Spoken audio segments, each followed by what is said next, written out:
하반기 부동산 시장 너무너무 궁금하지 않으십니까? 어떻게 될지 어디로 튈지 제가 청기를 누설하겠습니다. 자, 오늘 주제는 이런 겁니다. 하반기 지금 부동산 시장 많이 궁금하시죠? 자, 제가 청기 누설을 해드리겠습니다. 자, 어떻게 하반기 시장이 진행이 될까? 지금 이제 여름 휴가철, 휴가들 잘 다녀오시고요. 휴가에 가셔서도 한번 제 강의를 들으시면은 상당히 큰 도움이 되실 겁니다. 자, 세미나를 간단하게 안내해 드리고요. 선착순 10명. 8월 9일 휴가 갔다 오셨던 분들은 하루라도 빨리 저한테 오십시오. 제가 하반기 부동산 투자 어떻게 흘러갈지, 그리고 어떻게 기회를 우리가 잡아야 될지. 기회라는 것은 올 때 잡아야지 이미 가고 난 다음에 손들어봐야 아무 소용이 없는 거죠. 재테크도 똑같습니다. 자, 선착순 10명이고요. 그리고 개별 상담은 1대1 개별 상담, 이 세미나에 못 오시는 분들을 위한 개별 상담은 항상 수시로 접수해서 전문가들이, 저를 비롯해서 전문가들이 함께 상담을 해드리니까요. 주저하지 말고 전화 주십시오.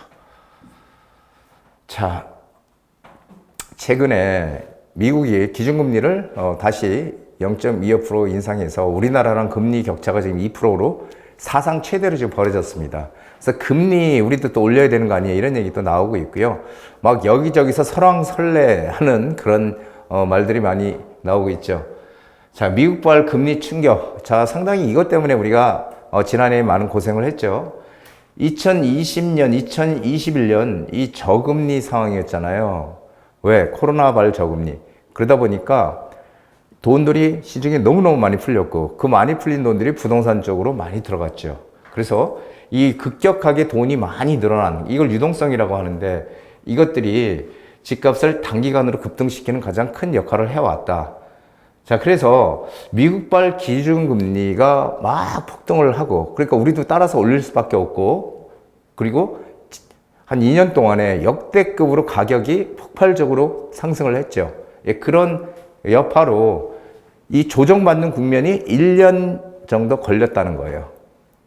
1년 정도, 지금 엄밀히 얘기하면 1년은 아닌데 1년 가까이 걸렸다. 그래서 집값이 지금 큰 폭으로 하락을 해서, 뭐 기사들, 지난해 기사들 보시면은 정말 뭐 완전 대세 하락이다, 이렇게 얘기들을 많이 하는 전문가들이 있었죠.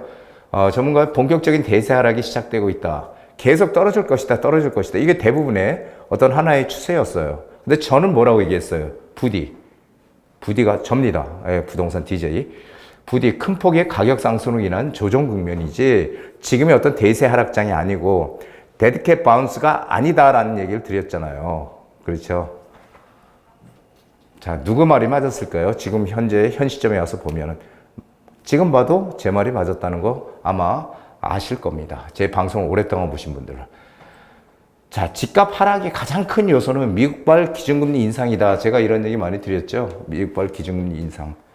자, 그렇다면 미국이 기준금리를 막 올리게 되면 우리도 상당히 큰 영향을 받아서 우리도 올릴 수밖에 없어서 이자 부담이 커진다는 얘기들 많이 여태까지 해왔잖아요. 제가 부동산 30년 넘게 하면서 정말 귀에 못이 박히게 들었던 얘기가 이런 거예요. 미국의 기준금리 올리면 우리도 따라 올려야 된다. 우리도 기준금리를 따라 올리면 집을 사기 위해서 대출을 받았던 분들이 대출 이자가 급증을 하게 되니까 급매물로 물건을 던질 것이다. 그렇게 되면은 가격이 떨어지면서 싼 물건들이 나오기 때문에 매물들이 막 쏟아져 나와서 가격이 떨어진다, 하락한다. 이런 얘기들이 아주 입에 발렸던 얘기거든요. 근데 저는 그럴 때마다 이런 얘기 드렸어요. 미국의 기준금리는 우리가 따라서 올려야 된다? 그것은 아니다라는 거죠. 왜 그러냐면은 근본적인 문제가 있는 게 우리 경제에. 미국이 기준금리를 올리게 되면요, 우리가 안 올리면은 이 돈의 속성이라는 것은 이익이 많이 나는 곳으로 가는 거잖아요. 돈의 속성이. 그렇죠? 그러다 보니까 우리나라에 들어와 있던 외국 자본이 미국으로 빠져나간다. 그렇기 때문에 우리도 따라 올려야 된다. 이게 이제 일반적인 논리라면, 그런데 만약에요, 우리가 기준금리를 미국이 올린다고 해서 무작정 따라 올리잖아요. 그러면 어떻게 돼요? 지금 우리나라의 가장 큰 문제는 금리를 올리게 되면 경제에 일단 영향이 크죠. 그런데 경제 영향이 크다 보니까 지금도 그 한계 기업이라는 기업들이 점점 늘어나고 있거든요. 한계 기업. 이 한계 기업이라는 것은 한마디로 사업을 해서 이자도 못 내는, 이자도 감당을 못하는 기업들이 지금 계속 늘어나고 있다는 거예요. 지금 계속. 그렇다면은 만약에 미국의 기준금리를 올려, 그래서 우리도 외국 자본이 빠져나가지 않게 우리도 같이 따라 올려요. 그럼 이런 한계 기업들이 무너지기 시작해요. 한계 기업들이 무너지기 시작하면서 어떻게 돼요? 전체적으로 경기가 완전히 그 침체 상황으로 들어가는 거죠. 이렇게 되면은 당연히 외국 자본은 미국으로 빠져나갈 수밖에 없는 거고, 우리나라에 있는 우리 기업들까지도 빠져나가는 아주 그런 극한 상황을 맞게 되는 거죠. 그래서 사실 우리 경제가 충분히 감당을 할 수 있을 정도가 되면은 금리를 올리는 거고요. 우리 경제가 지금 정말 너무 안 좋아. 그렇게 되면은 미국과 상관없이 금리를 올리지 않는 게 원칙입니다. 이것을 아셔야지 미국이 기준금리를 무조건 올린다고 해서 우리가 따라 올리는 거 절대 아니다. 오히려 그렇게 되면은 정말 더 경제적인 충격이 더 커질 수 있다는 거죠. 자, 지금이 어떤 시기입니까? 경제가 잘 돌아가는 시기입니까? IMF에서는 우리나라가 지금 경제 성장률 올해 전망을 1.4%로 지금 예상하고 계속 낮추고 있죠. 1.5%에서 1.4%. 최악이죠, 사실. 그래, 이렇게 기준금리를 올리면은 우리도 영향을 받아. 그래서 지난해 미국발 기준금리 충격으로 인해서 우리도 금리를 올리면서 부동산이 꼬꾸라졌어요. 자, 그런데 지금 0.25%를 더 올려서 우리나라랑 거의 지금 2% 차이가 난단 말이에요. 이게 역대 최대로 벌어진 게 1.5%였는데 지금 2%까지 벌어졌으니 지금 상황이 안 좋아야 되는 거잖아요. 안 좋아야 되는 거. 그런데 지금 현재 시중에 대출은 오히려 증가하고 있다는 거예요. 그럼 대출이 왜 증가하고 있어요? 이거 상당히 중요합니다. 미국의 기준금리 인상이 부동산에 정말 강한 엄청난 영향을 미친다면 대출이 늘어나면 안 되죠, 지금. 그런데 대출이 증가하고 있다는 거예요. 그 이유는 바로 이것입니다. 제가 늘 말씀드렸지만 이 불확실성이 없어졌다. 제거가 됐다는 거예요. 불확실성이. 이게 무슨 얘기냐면은 지금 일시적으로 미국이 기준금리를 한두 차례 올렸다 쳐요. 두 차례 더 올렸다고 쳐요. 이제 앞으로 한 차례 더 올렸다고 쳐요. 올 연말까지. 우리도 그래서 따라 올린다고 쳐요. 하지만 방향성이 정해져 있다는 거예요. 방향성이. 그 방향성은 뭡니까? 금리는 결국은 이제는 인하할 수밖에 없다라는 데 서로 공감대가 형성이 되어 있다는 거죠. 미국도 마찬가지고.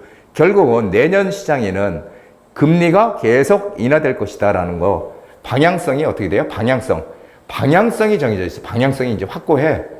뭘로? 금리가 내려간다는 걸로. 일시적으로 올릴 수 있지만. 그래서 이 불확실성이 제거됐다는 거예요. 재테크에서 가장 중요한 건 저 불확실성이에요. 미국의 기준금리를 막 올려. 0.75%씩. 도대체 언제까지 올릴 거야, 이거? 기약이 없어. 도대체 언제까지 올릴지. 이럴 때 정말 불확실성이 커지고 이게 재테크의 가장 큰 적입니다. 하지만 그런 것들이 해소됐어요. 그래서 지금 이런 대출도 지금 늘어나고 있다는 거죠. 자, 미분양 공포. 자, 미분양. 정말 많이 들었죠? 언론에서 많이 나오고. 미분양 공포, 한 달에 10,000가구씩 늘어나던 미분양 물량이 지금 많이 줄어들고 있다는 거죠. 이런 것들이 지금 변화가 하고 있다는. 미분양이 가장 많이 늘었던 게 2009년 9월 달에요. 16만 6천호. 그리고 준공업 미분양. 이 준공업 미분양 물량을 우리가 소위 악성 미분양이라고 해요. 악성 미분양. 왜냐하면 다 젖었는데도 안 팔리는 거예요. 이게 이제 악성 미분양이에요. 그냥 미분양은 어차피 짓고 있는 동안에 결국은 시간이 되면 팔릴 수 있잖아요. 근데 다 젖었는데도 안 팔려. 이걸 이제 악성 미분양이라고 하는데 2009년 9월 달에 악성 미분양 52,000호. 어제 정점이었죠, 이때가. 그런데 지금 현재 보면요. 미분양 물량이 2023년 5월 69,000호예요. 이게 7만 호가 넘어가고 그러다가 지금 점점 지금 줄어들고 있어요, 미분양 물량은. 자, 그리고 2023년 5월 악성 미분양, 준공업 미분양 9,000호예요. 요게 준공업 미분양 그래프인데요. 여기 7,000가구, 8,000가구, 8,000가구, 9,000가구, 악성 미분양은 늘고 있네요. 그렇죠. 이상하게 전체 미분양 물량은 줄어들고 있는데 악성 미분양은 늘고 있어요. 근데 조금씩 늘죠. 근데 이 악성 미분양이 늘어나는데 대부분 어디예요? 지방이에요, 지방 시장이라는 거예요. 그래서 이게 제가 누누이 말씀드렸지만 이 수도권과 지방이 지금 양극화가 점점 커지는 것 같아요. 여러분들 그걸 잘 아셔야 돼요. 앞으로는 점점 더 커진다. 그래서 이 미분양 공포도 이제는 별로 그렇게 언론에 많이 안 나오죠. 예. 그렇게 많이 나오던 얘기가. 자, 매매 거래량 증가는 매매가를 끌어올립니다. 제가 이거 올 1월 달부터도 계속 얘기했던 거예요. 거래량이 늘어나면은 당연히 매매 가격이 오를 수밖에 없다. 얘기 많이 했잖아요. 거래량 증가는 매매가의 전조 현상, 매매가 상승의 전조 현상이에요. 그래서 이 서울 아파트 매매 거래량, 급매물을 막 거래가 되면서 급매물이 거래가 되면서 급매가 사라지면서 매매가가 조금씩 올라서 지금 상당히 많이 올라 있다는 거죠. 그래서 이거 보면은 다시 오른 서울 아파트값 정고점, 이 7월 16일 날 나온 기사네요. 네이버에. 정고점 가격에 서울 아파트가 정고점 가격에 87% 선이래. 87%. 그리고 87%를 넘어선 것도 있어요. 93% 중구가 93%. 중구는 정말 좋은 곳이죠. 서울의 한복판에 있는 곳이니까 93%, 종로 90%. 이런 지역들은 벌써 90%를 넘어갔다. 이런 얘기죠. 87%가 됐다는 얘기야. 지금 상당히 많이 회복했다는 얘기죠. 자, 그래서 서울 아파트 거래량을 보면은 가장 바닥이 여기 보면은 600질 10월 달 있죠. 10월 달. 10월 달이 559였어요. 10월 달 559 가구가 거래가 됐어요. 11월 달 728가구. 12월 달 835가구 하다가 1월 달 되니까 1000가구를 넘어서 1412가구. 2월 달 되니까 2455. 3월 달 2983. 4월 달 3185. 5월 달 3421. 6월 달은 지금 오늘 현재 7월 28일 기준으로 3829가구가 거래가 됐어요. 지금 오늘 28일이니까 이틀 남았네. 그쵸? 그래서, 여기에 3829가구니까 여기 4000가구가 조금 안 될 수도 있고 4000가구는 되겠죠. 드디어 이제, 이게 6월 달이 거의 4000가구 가까이. 이거 한번 보시면은 계속 지금 10월 달에 거래량이 559가구로 바닥을 찍고 계속 이렇게 올라오잖아요. 그래프가. 이게 추세예요. 이 추세를 보고 우리가 어떤 시장에 들어갈 그런 기회를 판단하는 거지 이미 다 올라 있을 때 들어가는 거는 이미 때가 늦다는 얘기죠. 그래서 지금 매매 거래량이 매매가를 끌어올리고 있다라는 거 지금 그래서 상당히 이거 중요한 얘기죠. 또 하나 그 역전세 공포 지금도 얘기 나오고 있습니다. 역전세. 그래서 이거 보세요. 이거 2023년 6월 달만 해도 뭐 전세 살기 불안해요. 역전세 공포의 월세 비중 뭐 최대라는 등 전세 사기에 또 최악의 역전세. 입주 폭탄의 전세값 뚝. 올해 전세값 할인율 1위 강남. 자, 올해 강남이 한 12,000가구가 지금 입주한다고 하잖아요. 그래서 입주한 곳도 이제 있고 하죠. 그래서 이 강남발 역전세 공포가 아주 심각하다라고 해서 올 하반기에 역전세가 크게 일어날 것이다라고 전문가 일부가 막 떠들어댔잖아요. 그런데 지금 아직까지 조용하죠. 아직까지. 왜 조용해요? 전세가가 오르고 있다는 거예요. 문제는 이 전세가가 오르고 있다는 거예요. 전세가 상승. 역전세라는 거는 결국은 기한이 돼서 전세금을 내줄 때 지난 전세를 놓을 때보다 전세가가 떨어져가지고 돈을 돌려줘야 되잖아요. 이게 역전세잖아요. 근데 중요한 거는 전세가가 오르게 되면 어떻게 돼요? 만약에 한 1억을 돌려줘야 되는데 오히려 전세가가 떨어져서 그게 자꾸 오르게 되면은 나중에 한 2천만 원만 돌려주든지 아니면은 안 돌려줄 수 있겠죠. 역전세가 지금 어떻게 된다고요? 점점 해소되고 있다는 거예요.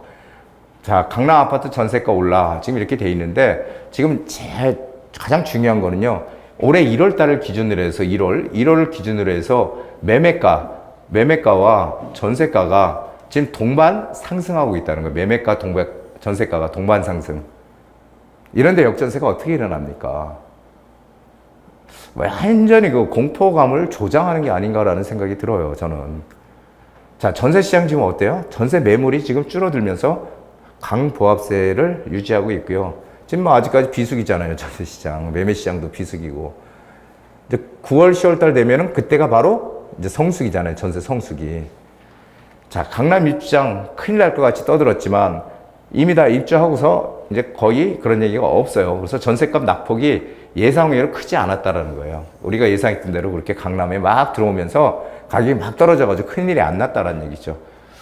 그래서 이런 것들이 다 기우라고 하죠. 기우. 그리고 이런 것을 의도적으로 또 조장하는 사람들도 있는 것 같아요. 공포심을.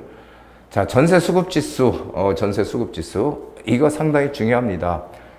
전세 수급 지수가 100이 넘어가게 되면은 살려고 사는 사람보다 팔려고 하는 사람이 조금 적다는 얘기예요.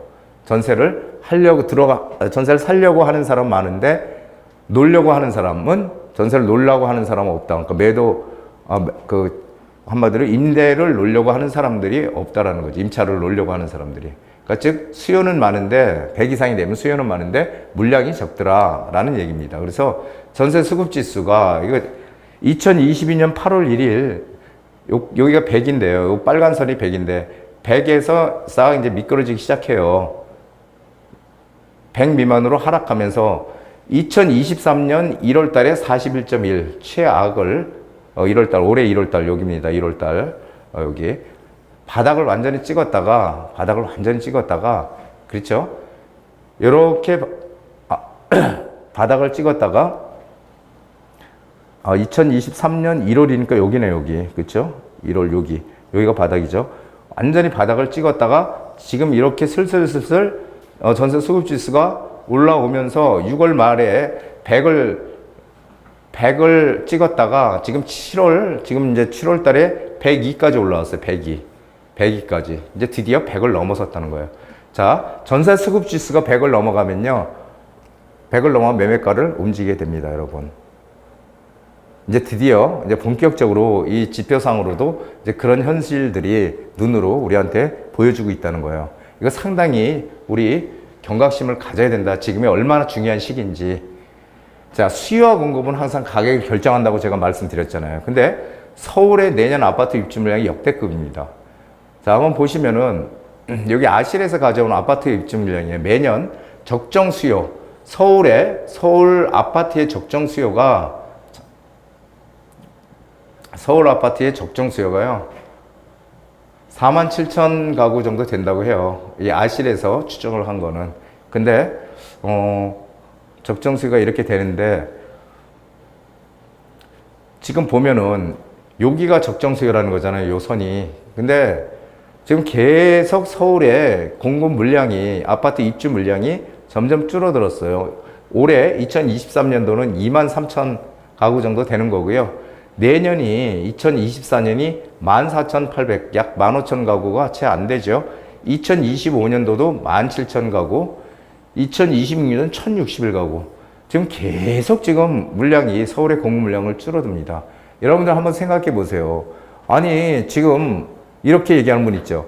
아니, 서울에 지금 뭐 재개발, 재건축 엄청나게 하잖아, 지금. 근데 이런 것들이 공급 물량이 갑자기 많이 쏟아질 텐데 왜 이렇게 물량이 없냐, 이렇게 얘기하실지 모르는데, 근데 중요한 것은 이런 거죠.